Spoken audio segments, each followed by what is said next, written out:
Hey guys, welcome to my channel. So I'm going to try to make this as quick as possible. It's 12:39 a.m. I was about to go to bed, actually get a good night's sleep, and thought I'd answer a few comments before bed. I was taking a couple days off from this case, just basically taking a couple days off from work, basically, and I realized there's a couple things I wanted to let you know that I happened to start going through my comments, and I found out a couple new things that I wanted to share with you, and it's like, I can't hold them back. It's like I have to get it out as soon as possible. I was supposed to just take the night off and take tomorrow off too, and it's like I have to do this video. I have to, because some people, you guys all need to know that everybody's following this case, and I feel like we all want to know every little detail, and if I come across something, I just want to share it with you as quick as possible. So let's do this real quick. Okay, so first of all, I know a lot of you guys are already aware of this, but they did drop those 2 charges. So those original charges for Lori were dropped. So I know a lot of you guys watch Scott Reich. I don't watch Scott Reich, but I watch Court TV, and she did say, the lady in Court TV did say that they were going to be dropped, and I had made a video about it, and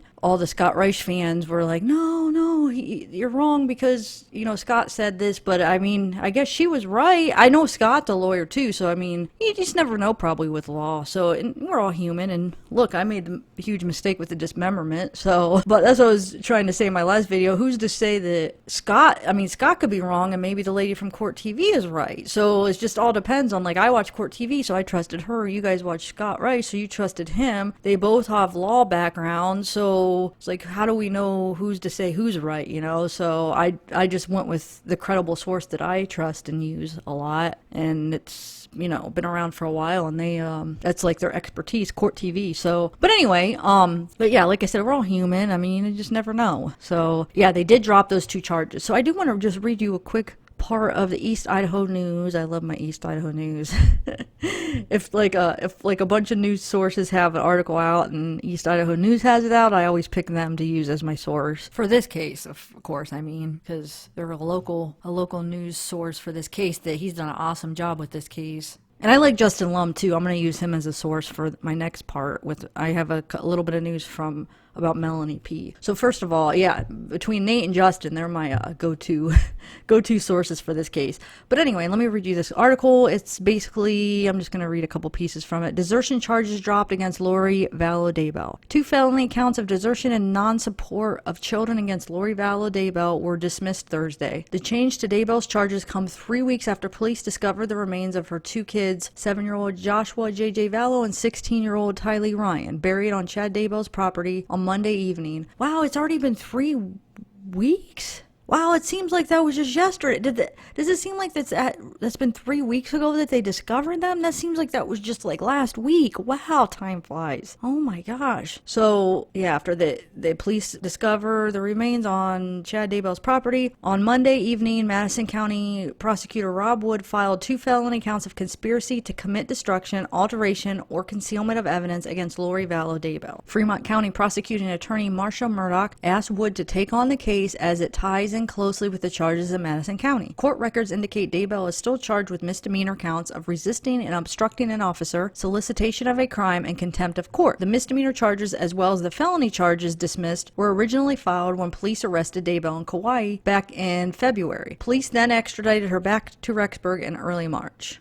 Oh, then a preliminary hearing scheduled for Lori Vallow-Daybell next week has been canceled. Her next court appearance is scheduled in Fremont County on August 10th and 11th. So hopefully we'll be able to live stream that. Okay, so that's that. And then, but anyway, Melanie Boudreau is a person of interest. Okay, so there's been some new files added to her case, to Brandon Boudreau's like custody case going on with Melanie, and also attempted murder. I mean, they're trying to build a case on that. So thanks to Justin Lum, he's the one that posted these new documents. So here they are. So it says, Ryan Pillar, having been first duly sworn upon oath, states as follows. I am detective with the Gilbert Police Department, badge number 3451, and am assigned to the criminal investigation relating to the attempted murder of petitioner Brandon Boudreau. I am providing this affidavit at the request of petitioner's counsel in lieu of testifying at the hearing scheduled for July 1st, 2020, in the above referenced matter. I was previously subpoenaed to testify at the hearing by respondent Melani Pawlowski. Melani Pawlowski is a person of interest in the investigation related to the attempted murder of Brandon Boudreaux. No charges as of the date of execution of this affidavit have been brought against Melani Pawlowski. The investigation into the attempted murder of Brandon Boudreaux is an ongoing active investigation. In October 2019, Mr. Boudreaux was informed that there was concerns by law enforcement over the safety of Mr. Boudreaux and his children. At no time during this investigation has Mr. Boudreaux hid his or the children's whereabouts from law enforcement. At 2 points during October 2019, I made contact with Melani Pawlowski. On October 3rd, 2019, I initiated contact with Ms. Pawlowski to inform her of the shooting at Mr. Boudreaux. On October 16th, 2019, Ms. Pawlowski contacted me regarding her children. Ms. Pawlowski did not contact me again after this date with respect to her children or request my assistance in locating her children. The investigation into the attempted murder of Brandon Boudreaux is part of a multi-law enforcement agency investigation that is spread across a number of jurisdictions. So that's that. And then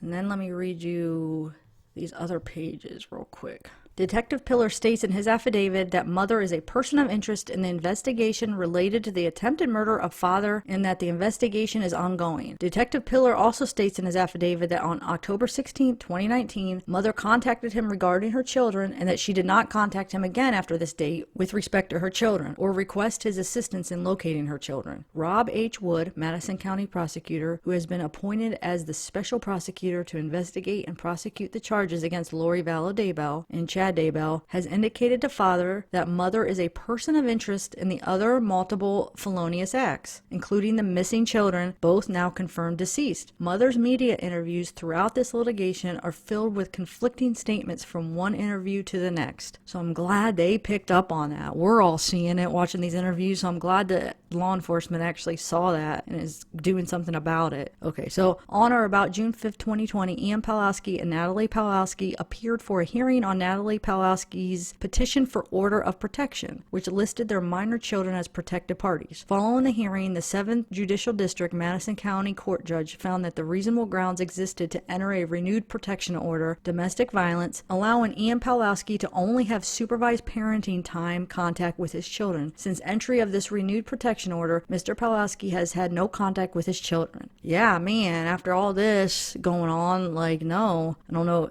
if you guys saw the email, that the stuff that basically Ian told Natalie that Melanie was saying. So now Ian is supporting Melanie. So just by that alone, you can't trust his kids with Ian or Melanie, because he supports her and thinks, she's okay. And obviously we don't know if she's trustworthy or if she's safe or if you could trust her. So you have that, and then you have his previous charge from July that Natalie charged him with. So I'll link that video in the description that I did a while back of basically Natalie's charges against Ian and his text messages to Natalie, and then also in an email she wrote to somebody that knew Brandon Boudreaux. She was trying to get a hold of Brandon Boudreaux, but an email about stuff that Melanie said. So I'll link the older video that has all of it in that one video if you guys want to check it out. The charge is pretty interesting, what she claimed or what she said that he was doing, that Ian was doing to her. It's kind of, but yeah, you'll see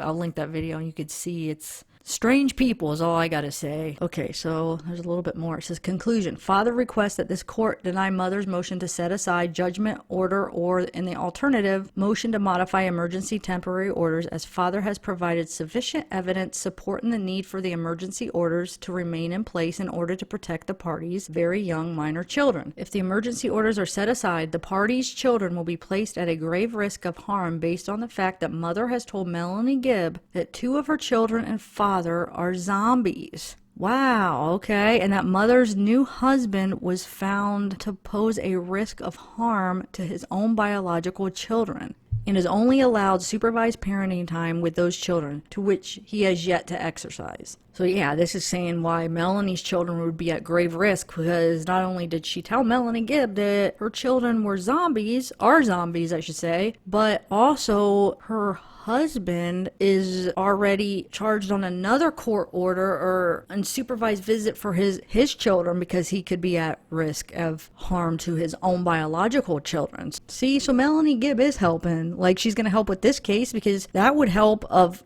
Melanie Pawlowski's telling Melanie Gibb that her kids and Brandon are zombies. That's another person that says that Melanie Pawlowski said that. Ian said that too, like a while back. But now he's saying, oh no, he supports her. So now that we have Melanie Gibb testifying that she said that, and that helps too to get Melanie Pawlowski. So let me continue here. Father further requests that no requirement be imposed upon him to remain in Arizona with the children due to the ongoing concerns over the action and beliefs of Mother, her current husband, and other members of the cult. Melanie Gibb has told Father of the conversation she had with Mother, wherein Mother told Miss Gibb that 2 of the party's children were zombies. Miss Gibb has also told Father that Mother revealed that Father had gone from being dark to a zombie and that he was part of Hitler's tight group of friends during Hitler's life. The belief of the members of the cult are that once a person becomes a zombie, the only way for their soul to be freed is for them to die. Father in no way wants any of his children or himself to be harmed or murdered, and should the risk to them once again become a concern for law enforcement. Okay, so I don't have... Wow, so he didn't post... He's missing a page, so... I don't know. I'll have to get you guys that last page. He didn't... He had...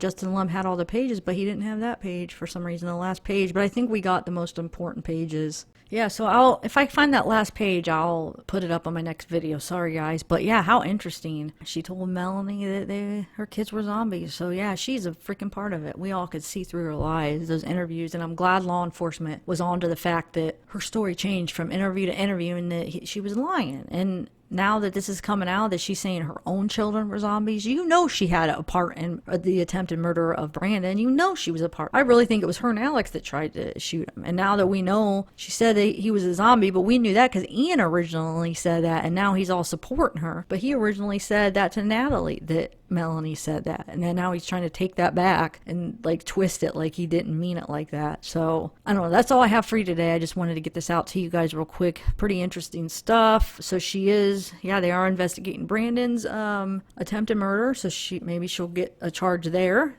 You got the custody hearing, which has a lot of good witnesses too that could have some answers. And then she is a person of interest for Tylee and JJ's case. So they're investigating. So they might know, as far as that case, they might have some information about her that implicates her that we don't know yet. They're building a case. So hopefully if she's involved, she has to pay for what, her part in it. So anyway, guys, look, Sunday we are going to have special guest on. So we're going to have a guest who was in a doomsday call. She got out. She wants to tell about her experiences. It's going to be around 8:30. So come with questions, guys. Come with some good questions for her. So yeah, that'll be Sunday. I guess I'll talk to you then. Everybody have a good day. Bye.